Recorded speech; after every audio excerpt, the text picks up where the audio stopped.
Bienvenidos a un capítulo más de Tintas del Tiempo. Hoy tengo a dos grandes invitadas. Por un lado, Angelique Córdoba y por el otro, a Adriana Fuentes.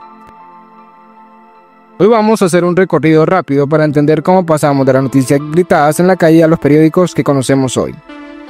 Exacto, hablaremos del gran salto que dimos en el siglo XVII en Gran Bretaña, donde la prensa se volvió un negocio y llegó a más gente. Sí, y en lugar de censura, el gobierno británico usaba impuestos para controlar los periódicos, y aquí nacieron cosas muy claves. Los primeros diarios como el Daily Courant, los magazines o como el famoso The Glen Mains Magazine, y los periódicos dominicales que ofrecían entretenimiento y pasatiempos. El siglo XIX, la lucha por la libertad de prensa. Hacemos en el tiempo, vamos al siglo XIX.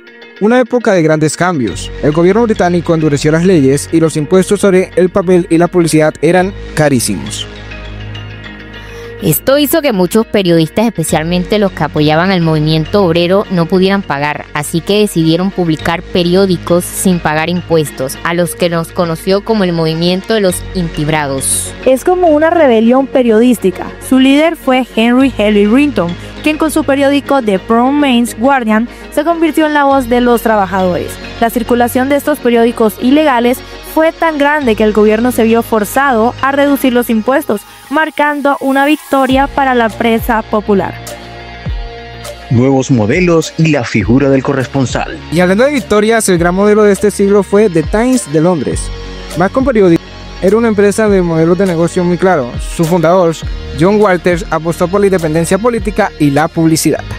Y no solo eso, The Times fue pionero en algo que hoy damos por sentado. La figura del corresponsal mandaba periódicos a otros países para conseguir información más rápido que el propio gobierno. Por eso se decía que el corresponsal de Times era el segundo embajador de la corte británica.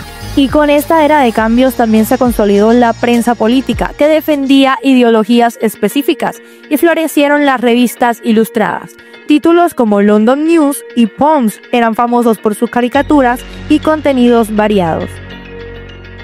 Un público preparado para la prensa de masas. El caso más importante fue una revista llamada Penny Magazine. Era barata, muy visual y su objetivo era educar y entretener al público. Y funcionó. Gracias a estas publicaciones, millones de personas aprendieron a leer y se creó un público masivo.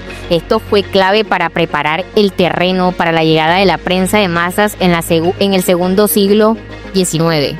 En resumen, la prensa pasó de ser un medio elitista a una herramienta poderosa de lucha social, un negocio rentable y, lo más importante, un vínculo para informar y educar a la gente.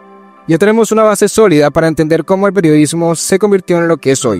En nuestro próximo episodio veremos cómo todo se extendió a otras partes del mundo. No se lo pierda. Nos escuchamos la próxima semana en Claves de la Historia del Periodismo. Somos Podcast La Tinta del Tiempo.